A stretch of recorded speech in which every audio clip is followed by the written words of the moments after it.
an economy work. Every free economy has good regulation. There's no question that some regulations are outdated, unnecessary, or too costly. Regulation is essentially a bunch of rules we impose on the private sector, businesses and individuals, in order to achieve a certain social goal. It could be safety, it could be making sure that products have high quality. We're trying to make sure with our regulations that the milk you buy from the store will not kill you. So that's one way of reducing risk. Regulations are laws that we all have to live by, and they can vary a lot in what form they take. So there are command and control regulations that might tell a company that it has to install a certain piece of equipment. There also may be performance-based standards or regulations that say as long as your plant doesn't emit more than a certain percentage of a pollutant, you comply with the regulations. So there can be a wide range of how they operate. We should be grateful for the rule which specifies everybody must drive on the right. You could take the view that it's highly coercive, but it's also highly life-saving. And it's good to have the rule because then we all know what we're going to have to do. Right. Of course, when people advocate regulations, there's a problem they want to fix. And if it's a problem, it's probably a problem for lots of people. That's what people really want, the public. They don't necessarily want more regulations, they want problems fixed. But regulations don't always work as planned. There's this beautiful picture of the regulatory apparatus in full flower.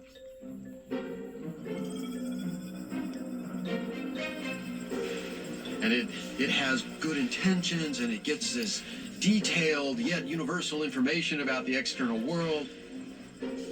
And then the people who implement regulations have very fine and sensitive control, and they just make the little changes that are necessary, and everything's so much better. And it's just not how the world works, for a number of reasons. It's rather like trying to fix a watch with a sledgehammer sometimes. What we encounter today, what we've encountered more and more post-commercial internet era, the early to mid-90s, is that the rate of technological progress has proceeded at such a pace that the regulatory state that was set up to deal with totally different issues and totally different concerns has no way to adjust. It's the equivalent of trying to get an aircraft carrier to turn on a dime. It just can't happen. It happens very slowly. It has to be very methodical and purpose-driven. And if you decide all of a sudden you don't want to turn in the direction that you've been turning the aircraft carrier, suddenly you're back to square one. This is why we need permissionless innovation. One of the ways which I think we're going wrong is that in our society today, it seems everything must be a political decision. Everything must be decided collectively. And when you try and decide everything collectively, you can never get agreement. There's sort of an ongoing battle, a never-ending battle between the forces of regulation and the forces of innovation. And I'd say it's pretty neck and neck right now. The idea of an innovation is to bring something to the table that wasn't there before, something novel about a response to some consumers or customers' problem. Innovation is really synonymous with human betterment. It's about making sure that we can have progress and prosperity for all of society. We only get that by trying new and different ways of doing old things. And that requires a certain amount of risk-taking and disruptive technology to think outside the box. A disruptive innovation makes previous innovations obsolete, previous responses to a particular problem obsolete. Exactly. I think about Uber, for example. If you had actually put Uber up to a vote before it existed, if you had told people, we're going to have this system where anybody can pick anybody else up in a car and drive them somewhere, would you approve this or not? People would have said, no way, are you crazy? What about the safety concerns, you know? Didn't my mother always tell me not to take a ride from strangers? Instead of seeking permission, instead of sitting down with regulators and the taxi monopoly and saying, hey, would it be okay if we came in and competed with the taxis? They just did it. This violates about 1 million taxi cab regulations in every city. However, people liked it so much that Uber became inevitable, even though it was illegal, and so regulations actually had to change. Sometimes by pushing back against the most illogical or stupid laws that are out there, using technological means, can be the most profound way of moving the ball forward, even in a world where public policy change is difficult or not impossible. A lot of regulations say, well, whatever we have now, we have to keep it exactly as it is. But that's not consistent with the nature of a dynamic, progressive society. Now these things change so rapidly that we have to remember that if we're putting in rules in place to restrict, to protect, even with the best of intentions, those rules are going to be obsolete almost overnight. And the more arbitrary it seems, the more there's going to be resistance to it. That gives rise inevitably to agonizing choices. One of the examples here is drug regulation.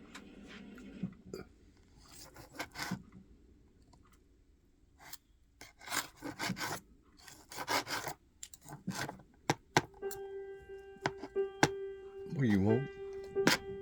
For innovation to work, I'll get you in a minute. you really need to Sit down. let Sit that down. imagination go wild. Because it's that concept, that idea that you have of the impossible that you work towards to make it possible. There's 120,000 patients right now waiting for an organ transplant. And how do we resolve that?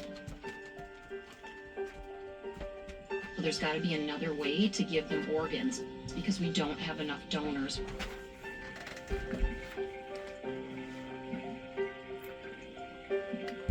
I'm a surgeon, a pediatric urologic surgeon. The question really was, how can we actually go back and put back into the patient what belongs to the patient, which is their own tissue? And that's really how we got started, trying to make tissues for patients with their own cells. Organs that are created artificially are really exciting because they're actually genetically identical to the patient themselves. They're actually better than an organ transplant would be, because an organ transplant you're taking from a dead person and or a living person, which could also hurt the living person. So if we're able to create organs for transplantation that are genetically identical to yourself, that seems like a win. Huh. So we started this work around 1990, and around 1999 we actually ended up placing the first tissues into patients that we had engineered in the laboratory. And these were patients who had end-stage disease, they had failed medical therapy, and they were candidates for reconstruction. And we ended up basically engineering structures for them that we were able to place back into them so that they could have a better quality of life. I first met Dr. Tallo when I was 10 years old. I was very sick at the time. I was actually in kidney failure. But the kidney failure was being caused by my bladder. I wasn't a candidate for a traditional kidney transplant because my bladder would do the same thing to the transplanted kidney. So I was in a tough spot and actually really scared too. The first procedure took place, and it was a pretty simple procedure. I went in, and they took a biopsy of my bladder, and it was a pretty quick recovery. I was in the hospital for a few days, and then over the next 2 months, they used that biopsy to grow the new bladder in the lab. This right here is just going to be the scaffold and basically the skeleton upon which the cells will grow. And as that skeleton, PCL, as it slowly degrades over time, the body's native cells can replace and replenish that material that's lost. So you can still maintain the shape and structure. It'll just be replaced with the body's natural cells as opposed to plastic components. And you can actually use the patient's own cells to 3D print so that the body will recognize the scaffold as one of its own. So the organ is not foreign to the patient, so there's not any potential for rejection.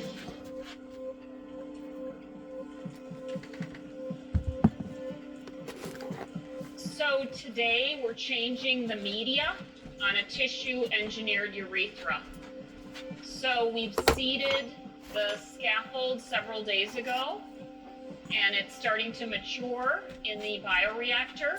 She'll put fresh media in, vitamins and nutrients that feeds the cells that are on the scaffold, and then she'll put that back into the incubator.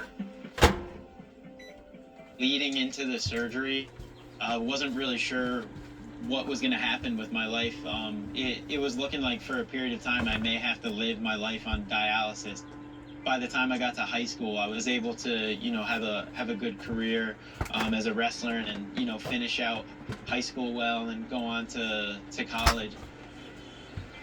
Knowing that there's hundreds of thousands of people that are on a transplant list that are waiting for an organ, I think the hope in regenerative medicine is to really serve these people and, not have people that are dying while waiting to receive somebody else's organ. We really do want to keep advancing these technologies so that we can do something about the organ wait list. It's okay to make these by hand, one at a time, when we're doing small clinical trials. But at some point, we really needed to think about scaling the technology up. Because now we're going to start thinking about treating thousands of patients and tens of thousands of patients. And that's really when we started to think about, well, how can we scale up the technology? How can we automate it?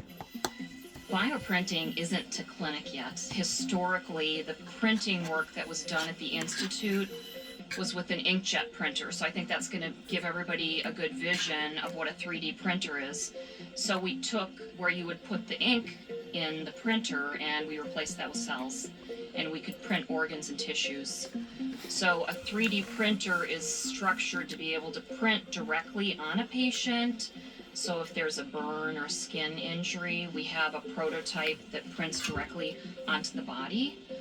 Or you could print a tissue or an organ. So today we're going to be 3D printing an ear.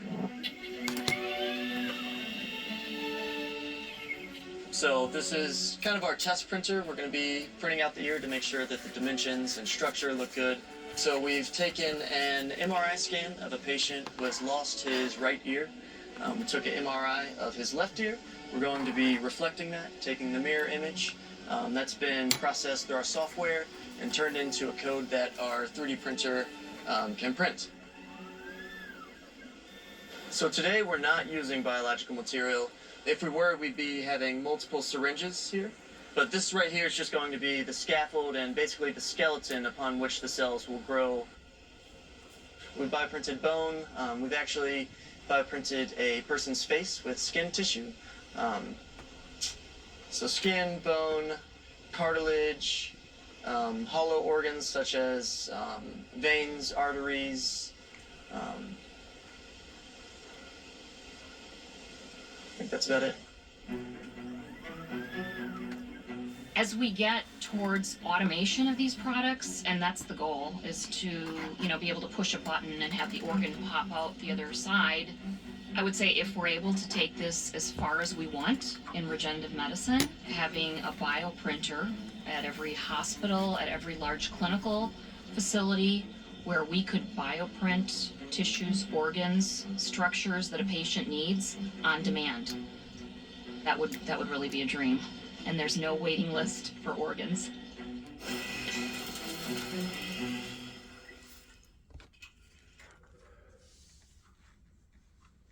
Now, according to the Food, Drug, and Cosmetic Act, drugs must comply with certain standards. In theory, you own all your cells, and you can do with your cells whatever you want. You can take out some of your cells and make a new organ and put it back in.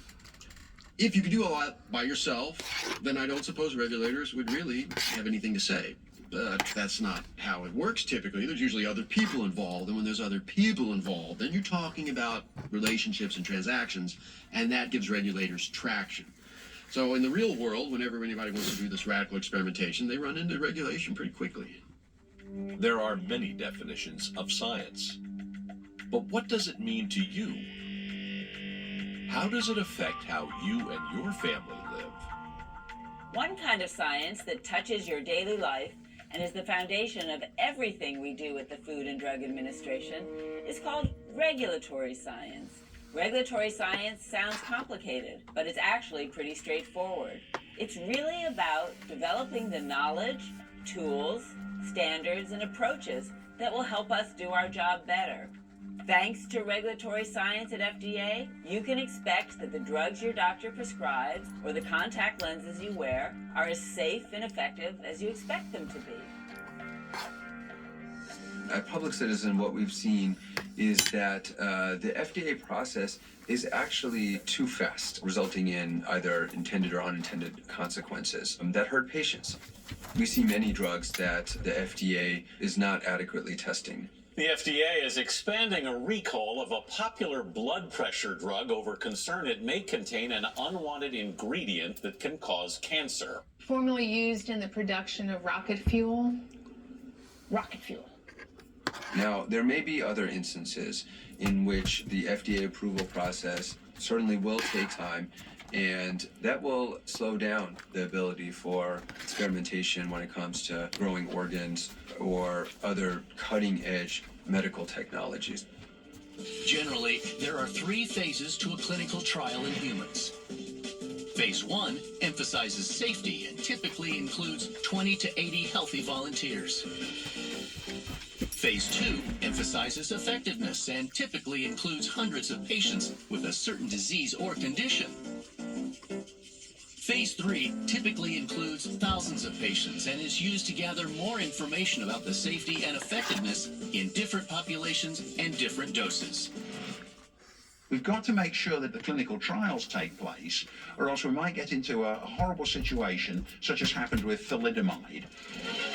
Concern over the tragic effects of the new sedative thalidomide prompts President Kennedy at his press conference to call for stronger, better administered drug laws. He announces a staff increase for the FDA, whose Dr. Francis Kelsey kept it off the United States market. Asked about other safeguards, he replies, The Food and Drug Administration have had nearly 200 people working on this. Every doctor, every hospital, every nurse has been notified. This was a drug which was introduced in the 1950s, given to pregnant women who were finding it difficult to sleep, and many of them then gave birth to children with very severe birth defects. So that's clearly an argument in favor of careful long-term regulation. Now what we have to concern ourselves about is to provide both administrative and legislative safeguards to lessen the chance of such action coming in this country again. Conventionally, people might think that the greatest accomplishment of the FDA was not approving thalidomide. I actually think the greatest accomplishment of the FDA was overcoming that, because that created an ethos of it's better not to approve the drugs. Often I ask people on the street, how many new drugs do you think there are every year? They guess hundreds, they guess thousands. 40 is a banner year. There have been years where the FDA has approved 19, 20, 21. The risk is that they just take too long, and as a result, a lot of patients suffer in the meantime and do not get the benefit of an innovation that might otherwise serve them. When we started this work in regenerative medicine, there was no regulatory body really that was fit specifically for this area because it was fairly new. And so we ended up being in a situation where there was an agency to regulate drugs and an agency to regulate devices, but really no agency that would regulate these technologies. My job is all about accelerating a safe product to the clinic. And so the sooner I know about what's required and the more details, the better I can do my job. I look at FDA as a tool. The best scenario for clinical translation would be that they provide us with information on what they want to see to be able to prove the products. We're regulated not only by the scaffold we produce, but also the cells through biologics. So sometimes it's hard to fit in that box. The scaffold requires what's called biocompatibility. That's a total of approximately 9 different tests that have to be run, but we have to figure out how to run those tests without the cells. So it's a large challenge, and sometimes that can stop the product from moving along. One of the things economists sometimes talk about is the seen and the unseen. When we see, let's say, an automobile that gets recalled because the airbags don't work, and perhaps through regulation it gets recalled and fixed, what we don't see oftentimes are the products that never make it to market, are the innovations that never occur because of too much regulation.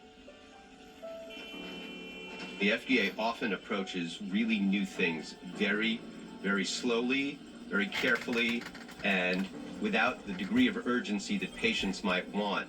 And that's because they really feel as if they need to and want to understand exactly how these things work and why they work and everything about them before they approve them. Lab-grown organs are not really a great fit with the Food, Drug, and Cosmetic Act. Food, Drug, and Cosmetic Act is really meant for mass market products. Lab-grown organs are not mass market products. They are going to be incredibly bespoke products. And frankly, it's very hard for the creator, the innovator, the manufacturer, to prove to the FDA that the product actually works. So there's a real mismatch between the new therapies and the new innovations and the current regulatory tools.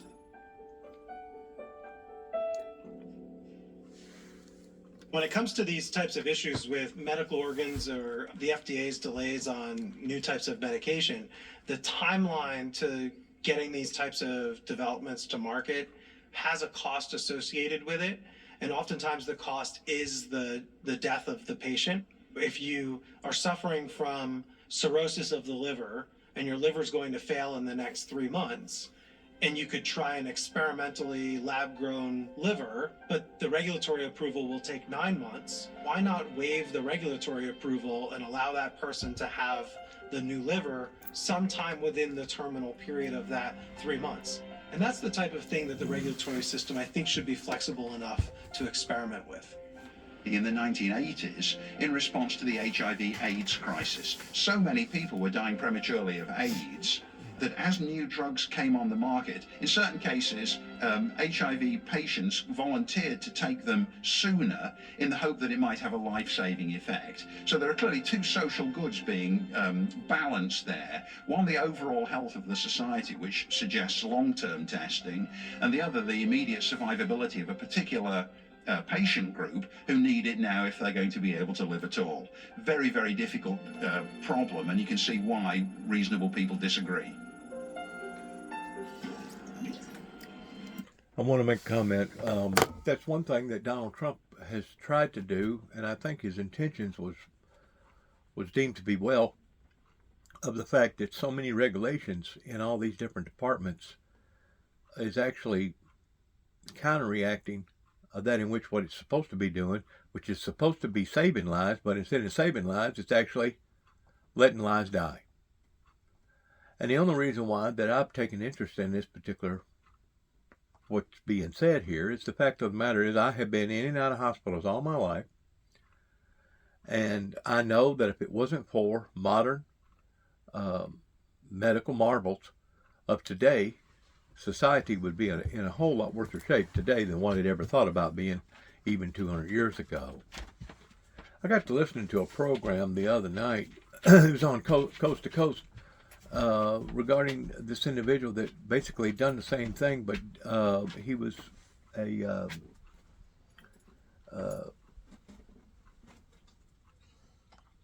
doctor that basically went in and conformed a person's face after being involved in a major accident, regardless whether they lost a nose or a cheek or whatever. And it was just amazing what that they can do now with the human skin pertaining to cells. In essence, like if you lost your nose in a major accident, they would reconstruct the nose and put it basically a hull or whatever on your face, but then they would take a piece of skin from your upper above your brow and they would pull it down and cause the skin to regrow itself on the cheek skin. And when it was all said and done, what they would reconstruct it to the degree that basically you could go on with a normal life without people having this, be frightened of you or think that you was a monster, demonizing you in some sort of way. So when it comes to medicine, when it comes to the things that science is doing today, I want to give 2 thumbs up in the fact that they are moving in the right direction towards wanting to save and preserve life versus just walking away and letting people just live any old way that they, or die any old way that they want to live or die. I've also taken notice in what that you can do in experimental factors of you can take like an apple tree or a malt tree, and you're actually reforming Mother Nature by doing this. But you can take like a pecan tree, and go around the pecan tree on the back end, on the bottom of the trunk, and take something and knurl it real bad. Like take a chain and wrap it. Take a chain and hit against the bark, or take an axe and go around the bark and really mess with it really, really bad. You don't want to kill the tree, but you want the tree to think to itself that it's at the process of possibly dying, and because of it, more nutrients will be given to the tree that year in trying to recover itself, and because of it, you'll have bigger oranges, you'll have bigger this, bigger that. We're learning to genetically change things in the 21st century like we've never done before. And once more, I've had a kidney removed, I've had appendix removed, I've had my tonsils removed, and recently I've had my teeth removed. I've got a lot of parts that's been taken out of my body, basically kind of like the $1 Million Man. But there's so many other people out there that wasn't fortunate enough that they just couldn't make it. And I guess one of the reasons why that I've taken a great deal of interest in this is because of my dad, that basically wouldn't allow for my second oldest brother to be an organ donor. That I know that he had to regret some way or another in his lifespan, that he had to regret the fact that he did not go ahead and abide by my brother's last testimony of basically his last rites in wanting to be an organ donor, but because the doctor couldn't guarantee my dad that the organs would be placed back into a white person, he refused to let the doctor get the organs. That was so wrong. That was ever so wrong in anybody that would stipulate any type of guidelines upon various organs like that. Once more, we are dealing with human life. We are dealing with things that have improved. Like whenever my great-grandfather was over in this area, he used to sell drugs, and the reason why he sold legal drugs was because legal drugs was coming onto the market in the early 1900s, and back then you didn't have to be certified and being a pharmacist to be able to sell the drugs, because he could read doctor's handwriting. He made a predominant living off of basically being a unqualified or undegraded pharmacist, which at that time was legal. Today, we realize that you can't just sell any and everything out there to the public, because there's so many false entities out there, or bad entities out there, that if you didn't regulate it in some form or fashion, you'd have nothing but a wild, wild west show, or a just basically a freak show going on. And that's what we don't want to do. We want to preserve life and make life better for people, and not make life worse for people. Everything that conventional meat typically uses. And because of this very tight control over our culture conditions, we are confident about what we are delivering. The interesting thing about cultured meat is it's not any more expensive to make Wagyu beef than it is to make the cheap beef that I used to eat growing up in Alabama. It's not any more expensive to make bluefin tuna than it is to make cod. One thing that we found is that it tastes more like chicken than chicken. When you consume conventional animal protein, there's kind of a bitter, off-volatile flavors that come out of it. We don't really think about it. We just associate it with the flavor of eating a steak or eating a chicken breast. So when you taste it, it just, it smells more like chicken than chicken. It tastes more like chicken than chicken. For us, the mission of the company is creating... Once more, whenever you're conforming the realization of something, you're modifying it. It can be a good thing, but at the same time, what you're trying to say here on this particular program, that it can also be a bad thing, depending upon the calorie level, depending upon the value of what you're doing. We're seeing today so many great enterprises that's coming on board in bettering it and helping society versus hurting society. How come people like, let's say, President Putin in Russia, or how come people over in the Middle East that still believe in total violence, an eye for an eye and a tooth for a tooth, how come they can't adjust to understanding these things is beyond me. And when it comes to the planet being self-sustainable and it basically taking care of itself, there's no doubt we can innovate our agriculture, growing communities to the degree that we can have enough of everything for everybody in living a good, peaceful, decent, wholesome, grand life. Right now, we're having so many different contradictories of itself pertaining to the powerful and the rich and those that's already been fortunate enough to have a little bit of this versus those that don't. It's turned into, once more, a Wild Wild West show that's actually been more counterproductive than it is produtive. I just hope and pray, because of certain factors that I know that I can testify of, in not only in the medical field pertaining to science, but also in the spiritual field pertaining to the supernatural, that it takes both as a balance if you're going to do things according to what is acceptable in the eyes of God. Now, back whenever, I think it was Superman wound up falling off a horse or something happened to him, and basically he was paralyzed. The stem cell research at that time was really up in the air, to the degree that even the Bushes disagreed with it, because they thought that you could basically go out here and manufacture another person that had the exact same organs, the exact same eye tint, the exact same color skin, the exact same everything, even the hair on your head, and then eventually, if you wound up having to have a major organ like a heart or a liver or a kidney or whatever, that basically that would give that person that manufactured that person the right to go ahead and taking that from that other human being.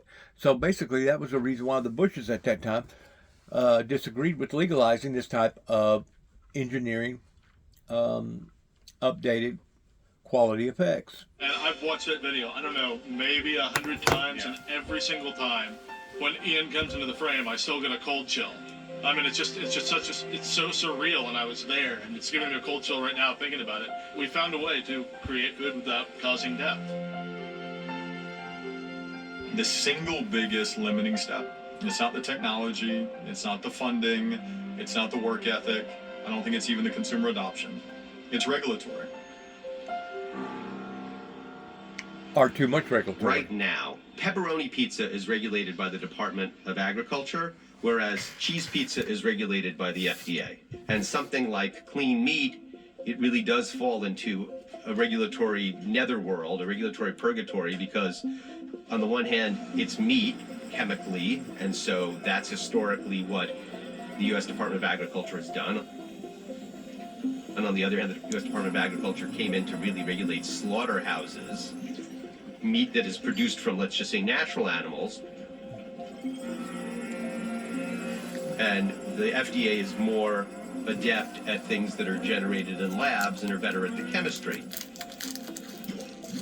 So the most important thing is actually to have some kind of interagency process where a decision is made rapidly, rather than for the two agencies to fight about this for a long time, because a happy the medium just doesn't have a pathway. They don't know where to go. They don't know what to do. A happy medium. Innovators in particular need clarity to be able to move forward and to know which regulatory pathway they're pursuing. It's hard for regulators to regulate something that is that unknown. So regulators have a tendency, I'm going to gather all the data, I'm going to look at the benefits, I'm going to look at the costs, and I'm going to try to make a decision that has more benefits than costs. That sounds very good, except that it's a very static process. And how does it deal with something that is new? So there really is a theme here today of information gathering. That is the stage that we're in. We're looking to gather information again. My advice for them in those situations is first step back and think about not the process, but what is the problem I'm concerned about with this? It's our mission to protect and promote public health, and we are on board with supporting innovative products, but they must be safe products. Our efforts to keep the food supply safe, food safety. Safety consideration. Yeah, I mean, the regulators, rightfully so, want to see that the damn thing is safe. Part of the reason we have the FDA today is people used to, put sawdust, bubble gum, and arsenic in a bottle and call it mayonnaise in 1908. Like, that's not okay. We need people to regulate our food. We need people to be thoughtful about it. They want our perspective on, ways to improve the process. They want us to unpack kind of the abstraction of, like, what is cultured meat and show the step-by-step process, as they should. We are grateful to the FDA for engaging stakeholders in a robust and open dialogue about clean meat.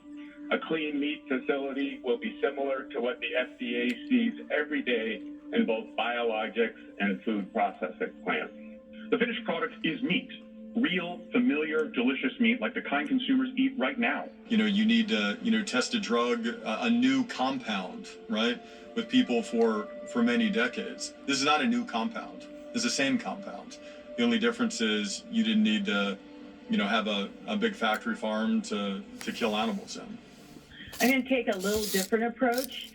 I am here representing the American Meat Science Association. Meat scientists do not have enough information about cultured tissue to determine whether it should be called meat or how it should be regulated. I'm Maggie Nutter, a fourth-generation rancher. I serve as director of the United States Cattlemen's Association, which is a producer-oriented organization. We believe that the term meat pertains exclusively to a protein food product that was harvested from the flesh of an animal in a traditional manner. They have perfected a program to cultivate, harvest animal cells, artificially feed them a high-protein slime, and grow that into a food product that they were trying to label as meat. Come July 1, we're going to make sure every product in our grocery stores across the great state of Mississippi, if meat is being sold, but in fact it's real meat. And if it's not meat, they can't call it meat. The FDA has been negligent, in my opinion, on enforcing existing regulations, and the milk industry led the marketing processes for almond milk and soy milk and all those other wild claims that get away from them. So we don't want to end up in that same boat. Who's being threatened by new meat? Answer the producers of old meat. I mean, if my income was threatened by this new product, I would fight tooth and nail to try to get my congressman to be concerned about me and not about the new entrants. And so you make up, it's science, it's mystery. So you got a conflict of interest there pertaining to those that's already been successful in one industry versus those that's trying to become successful in another industry, of a big debate going on. This has been one of the things that I kind of like Donald Trump about in his first presidency, right before COVID come on board, or during the time that COVID come on board, is that he not only pushed the anti-psyllum pertaining to people getting the shot of COVID, he pushed that on board to get away from the regulators, because at that time it weighed out the differences towards going ahead and doing it and taking a chance on possibly it not being totally 100% satisfying with everybody versus not doing it at all and seeing the repercussions of what was going to happen pertaining to COVID. So there's got to be some sort of a balancing act. And whenever Donald Trump made mention about other types of organs or other type of industries that want to regulate various drugs that basically put people at risk towards them not even giving them a chance in life, a fighting chance, because the regulators wouldn't allow for that drug to be given out to the general public. Donald Trump put a big a wide opening there towards saying, well, what do they have to lose if you go ahead and give them this drug, and if it don't work, they're going to die anyway. So in essence, I agree with a great deal of that in deregulating a great deal of the regulators, because they can tip the balances in basically being overregulated versus underregulated. Now, I agree that one is just as bad as the other, and somehow or another we have to be able to hit the balance.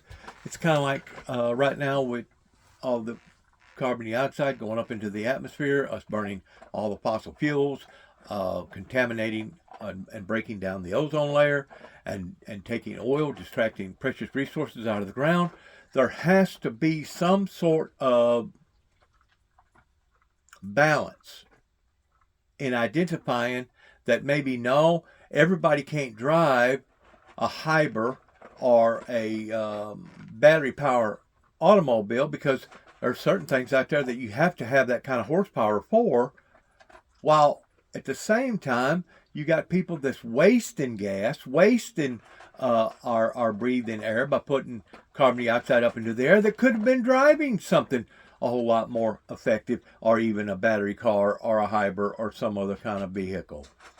So there has to be some sort of balance between war and peace that everybody can get along and everybody can succeed off of. And I believe working through the Heavenly Father, putting the initiative of growth up onto the supernatural, that we as individuals can learn to grow and to thrive and to prosper, even going from 7 billion people to possibly 9 billion people in the next 5 years.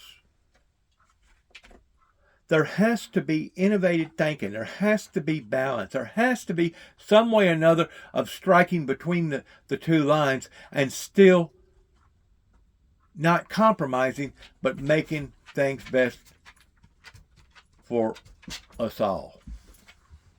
There has to be, if we're going to survive as a society on this planet. Properly clothed and properly housed, it's marked an enormous increase in human well-being and prosperity. And although it's created a lot of stresses along the way, it's been an immense advantage to nearly everybody who's encountered it. The more you study the past, the more you realize how unknowable the future is. The complexity of human behavior is so vast that, far from becoming more and more sure of the future as we study the past, we become more and more unsure of the future. On the day we stop putting CO2 in the atmosphere, we have not solved the climate problem. People will still be dying of heat waves, the oceans will still be rising, it will still be hot. And if you want to reduce that risk, you're going to have to find ways to take CO2 slowly out of the atmosphere. When I think of pollution and carbon, I think of this stuff, coal. You burn this and you get filthy soot in the air. This is real pollution. Touch this, it's just filthy on your fingers. But the new rules against carbon dioxide, that's something else. We exhale carbon dioxide. It's good there's plenty in the air. Plants need it to grow. Is it correct to call carbon dioxide pollution? I don't think so. We're uncertain about the future, but we have to make intelligent guesses about future threats, especially if they might be catastrophic. That means we sometimes have to reconceptualize, for example, by asking whether we should think about carbon as a pollutant.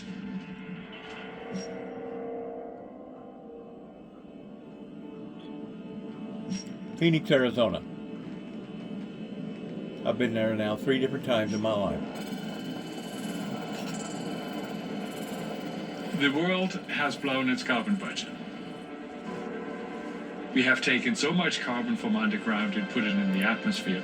Climate change cannot be stopped anymore unless we figure out how to get at least some of that carbon and put it back. The longer you wait, the higher you let that level go, and the longer you are exposed to this excess warming, the more irreversible damage you will see.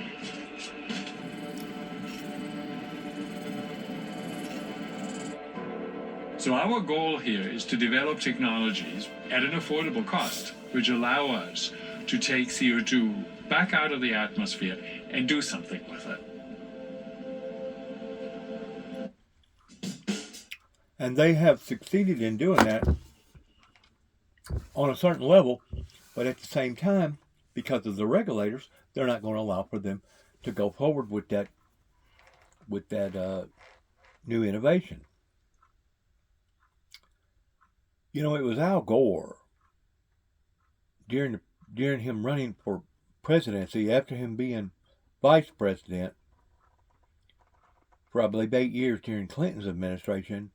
It was Al Gore that tried to bring this all to the table in response towards what we was doing to ourselves and what we was doing to the planet, that was going to have equal consequences eventually on down the road. But because Al Gore was ahead of the rest of society and he could identify these things, he got punished rather than being rewarded for those new ideals. He actually got punished for those ideals. Today, we have a society today that has become so chemically induced with all these different drugs and all these different experiments out on the street level that it's basically a wild, wild west show. And to me, we have done this to ourselves because we didn't pay close enough attention to those that was telling us ahead of time by giving out warnings, by giving out advisories that we should have listened to. The input at that point, if you look at this particular material here, which we made sort of like a doormat or an artificial turf, what you can see, this material has been sitting here on top of this thing for the last hours, and so it is full with CO2 as much as it can be. We now took this material and all we did to it is exposed it to an environment that has far higher levels of moisture in it. It releases that CO2, which you can see on this monitor, is already starting to move up. Trees clearly can pull CO2 out of the air. That's what they are doing. Just as airplanes are a lot faster than birds and fly a lot higher, once you have a technology which does nothing but that, you end up being about 1,000 times as effective at it as a tree. Pulling the poisons out of the air. So our vision is that you end up with machines which are like windmills in the sense, or like trees, where the air blows over surfaces which are the equivalent of the leaves. And as the air blows through, the CO2 sticks to these surfaces. Exactly. A filtering system.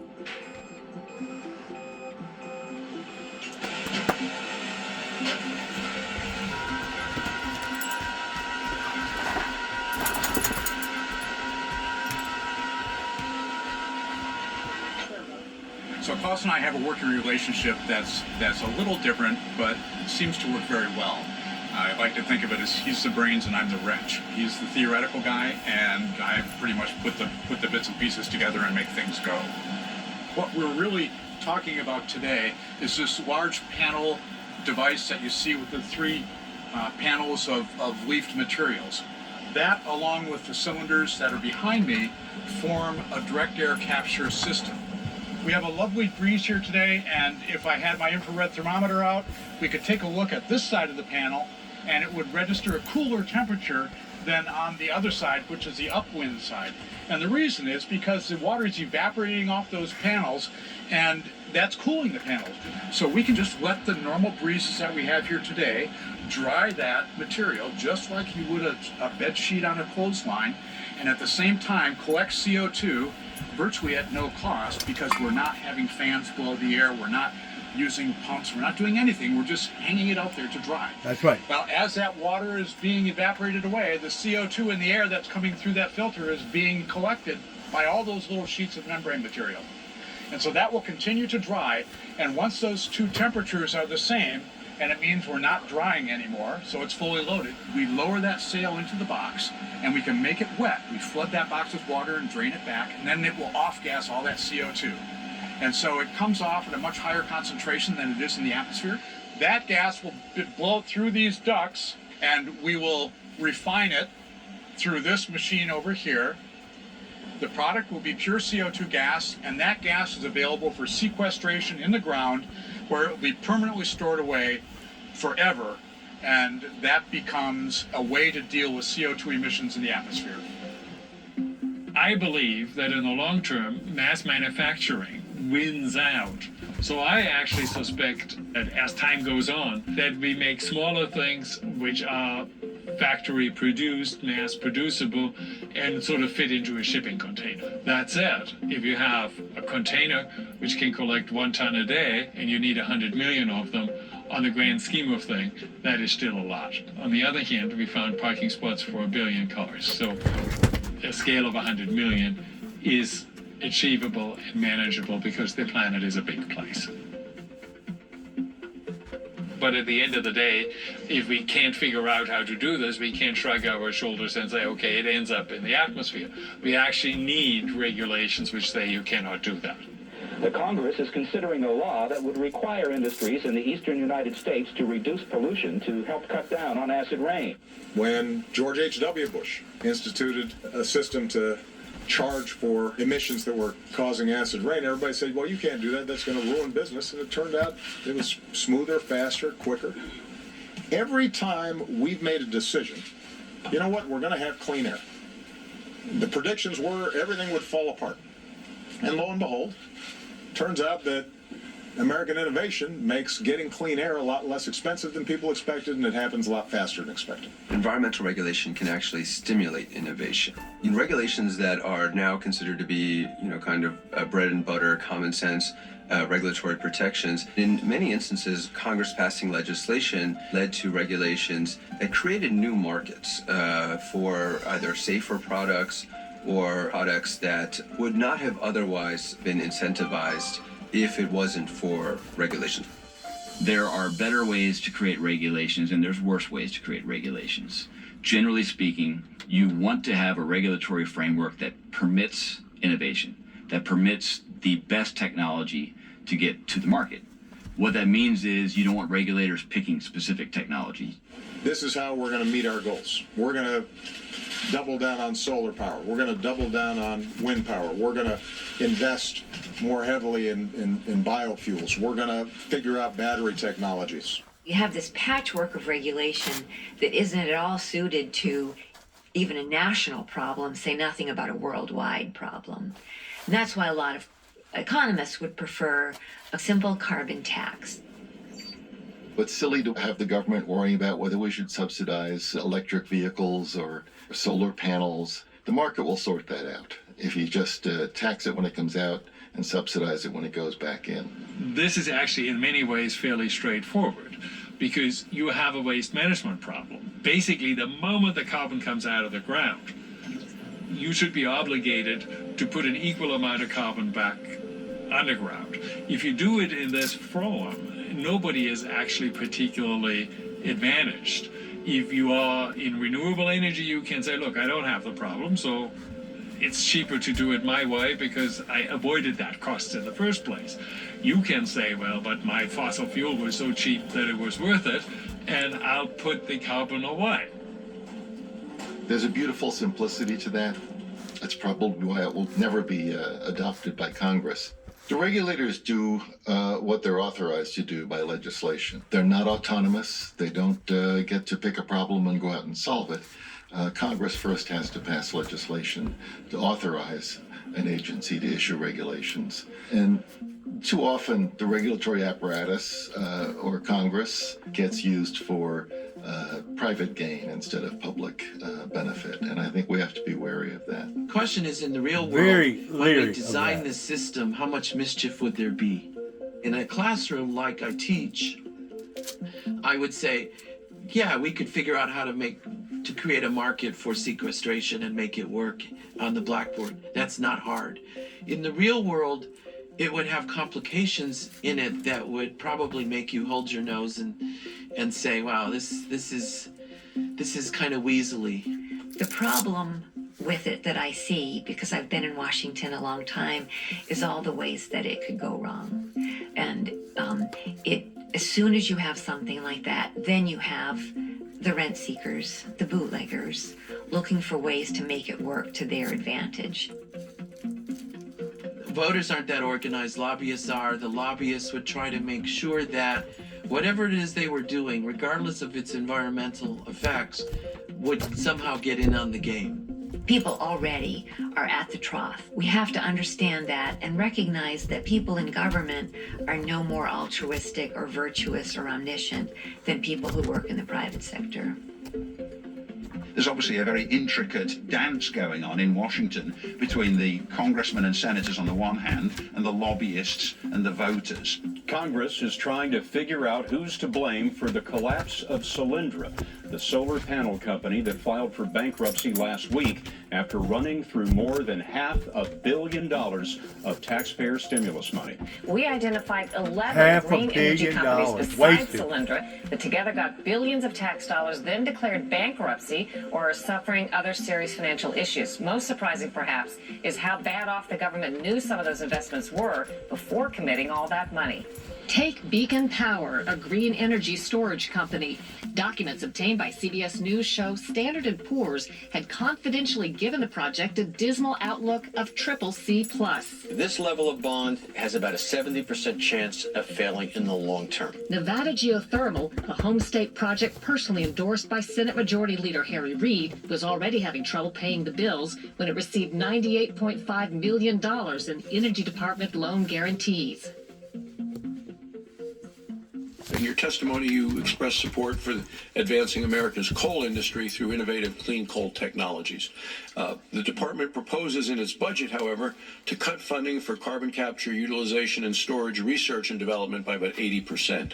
I think now is not the time to cut this funding for carbon capture, utilization, and storage. Expanded use of these technologies are going to help us protect our environment. One of the things I think about, especially when I look at the history of mankind, we are very, very good at engineering huge fixes to global problems. Sanitation is a great example. They were getting sick, they were dying, and they realized that if they could fix this problem, they would relieve themselves of that pain and that burden. In a way, I think that the carbon dioxide issue is not quite painful enough to get popular support and popular concern and popular pressure to bring a fix into the marketplace today. We can get carbon back out of the environment. We should do everything we can to make this work. Not only can we get carbon back out of the environment, but we can also use alternative energy sources. Like one innovative idea that I kind of liked, where the ocean, you have the waves coming in and out, up and down, up and down. I think it was China that invented something to where, like, you take like a floater that floats on top of the water. Every time it goes up, every time it goes down, it's moving an arm and it's producing a movement that can produce energy that can help society in going forth in our everyday lives. In our everyday lives. The reason why I wanted to come out here is that I wanted to show my viewers. Robert wanted me to come out here and do some things toward taking some pictures of what was going on over there across the road over there. I'll get to that in just a minute. I want to show my viewers also some more stuff that I put out yesterday in response to celebrating of Christmas. Of that in which what is surrounding Christ, God's Savior for all mankind.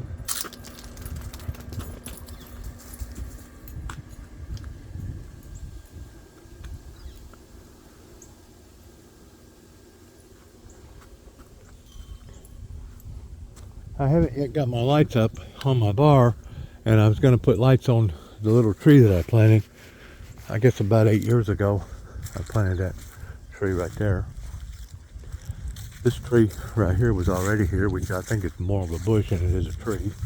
And God planted the oak tree there in the middle, pertaining to the Purple Heart Dragon Veterans Memorial site here at 291 Thompson Road, Sharon, Tennessee.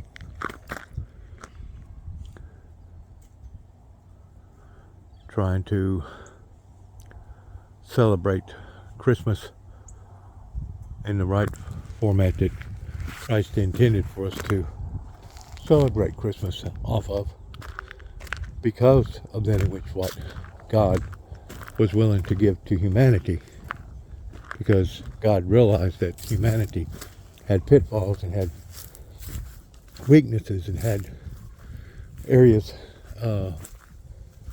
that I'm not going to go as far as saying superseded the Ten Commandments, but pitfalls as far as those weaknesses towards identifying that we wasn't perfect and that we did need a Savior such as Christ helping us. Now my Christmas tree last night, because of the winds coming out of the north, right now it's about 10 degrees, has wound up, looks like it's got a lean to it right there. At least it's still intact, and I'll be able to straighten that back out. Whenever you're having to deal with the elements of the weather. Jack! Jack! Sometimes it can be difficult putting stuff outside and not knowing to go too much or not enough. Come on, Jack. You know better than me going down there. Anyways, what I wanted to talk about also in response to the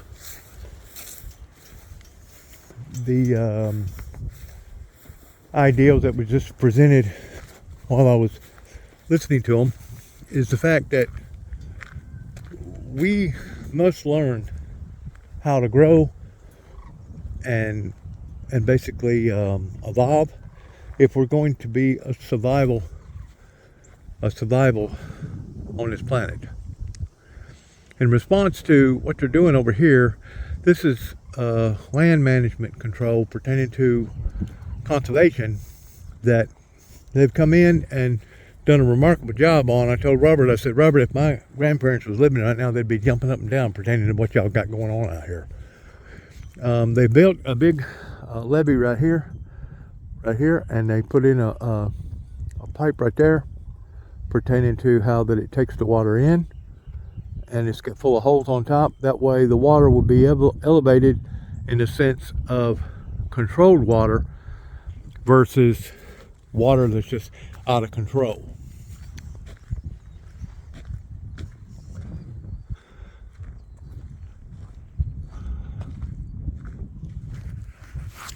They have come in, and this is the damages that's been done for the past 50 years. Whenever I first come here in 1966, there was a little bit of a ditch here, but it wasn't nothing like it is now today.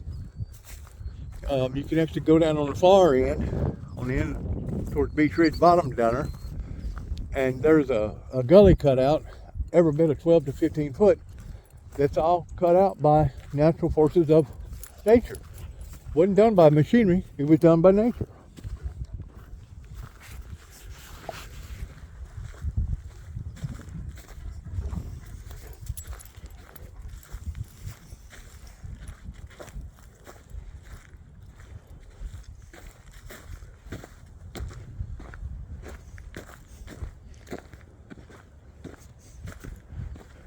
The Halls is doing this project that I complimented on the fact that out of all the farmers that I know of, probably 15 counties wide, this is about one of the only ones that I know of that spends a great deal of time in trying to preserve the ground, save the real estate, versus just working it to death.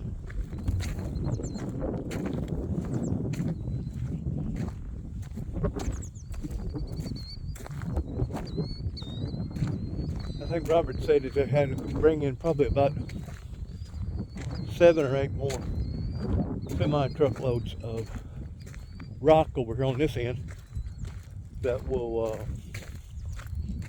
be the first part of the filtering system. I call it a filtering system to basically once more control a 10 to 12 to 14 inch rain that could absolutely not only destroy or help to destroy the farmer that costs thousands and thousands of dollars extra every year in straightening up the property, but all the loss of the nutrients that they put into the ground now gets wasted and it goes down to the river, along with all the other pesticides and Monsanto and Truffland and all the other things that they spent thousands and thousands of dollars on, just gets basically washed away. And it contaminates our water system to the point that I believe is a contributing factor towards people getting cancer. Well, you know, you put these strong, harsh chemicals on the ground That way you don't have to no longer till the ground like we used to, or getting out here and doing it manually by hand. Now they can spray chemicals on it. You let the chemicals do what at one time human factor had to do. Well, we didn't think about that 50 years ago when we first started developing all those chemicals and what would be the recourse of it on down the road. My grandfather come back after 1929 Depression. I'm going to say probably in the mid 30s or late 30s, before World War II broke out. And him and his dad dug out a pond right there, right in that area right there, and built a levee right there. And if it wasn't for them doing that, do you see how low the low-lying area right there is? It would be probably 3 times that worth, or maybe even 4, that would have done already disassembled this whole area right here. And to think that they knew that in the 30s or the 40s pertaining to land conservation, how come people today don't do it? It's beyond me. Maybe they just don't feel like that their attempts are vital. I don't know, but I wanted to come over here and show you just a little bit about how that they're doing this. And as soon as I seen it, I realized what it was doing. It's basically going to create a filtering system that would basically slow the water down. They would have basically the bigger rock on the bottom, and some of that rock over there is probably 2,000 or 3,000 pounds. Big boulders. Well, the reason why you put the big rock down is because if the water does get to exceeding too fast, it won't wash the rock away. So you put the bigger rock down on the bottom, the smaller rock on top, or vice versa, I don't know. But this is basically a filtering system of the water that'll come off of that ridge line right there. And like I said, if my grandfather and great-grandfather didn't build that levee down there to build that pond, this would be probably 3 times, maybe 4 times worse than what it is right now. Thank God that they had enough sense to be able to recognize that, and they went ahead and put the pond there. But because there is no other system, the water that's generated off part of that hillside, and over here on this hillside, it all generates right here. And could you only imagine, with the rains that we get, the deluges that we get today, 10, 12, 15 inches of rain at one time, during just a short period of time, of the damage that it can do to a field. It can be just absolutely irreversible damages, to the degree that it would cost so much money it wouldn't be worth straightening out the ground. Fortunately, this project right here, I believe, is very manageable and savable, and I just want to give 2 thumbs up pertaining to the Hall family that's taking an interest in not just what's going on today, but in generations to come, 25 years, 50 years, maybe 100, 150 years from now, depending upon whether or not the world lasts that long and the Lord tarries. Thank you for listening. God bless America and God bless our troops. And shalom. I think I'm going to have problems right here. And what are you doing out here? Tiger, you ain't supposed to be out here. This ain't your territory. No. No, you get back. Go back home. Now. Go back home now. You ain't supposed to be out here around all this stuff. Jack! Jack! Come on. Come on.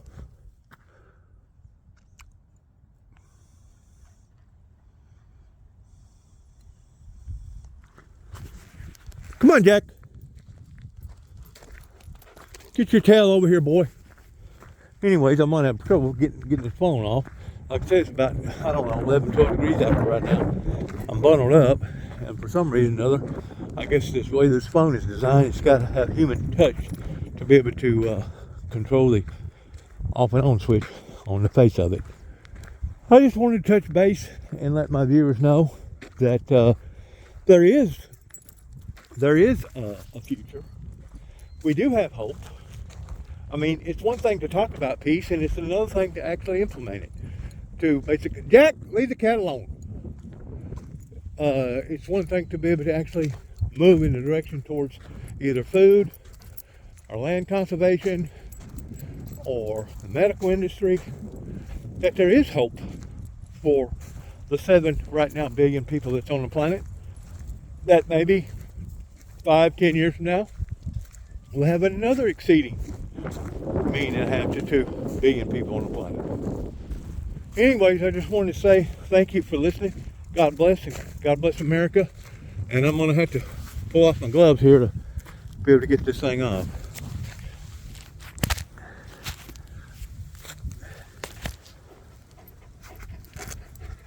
Get back, Jeff. All right. Boy, I feel like Eskimo out here. Anyways, shalom.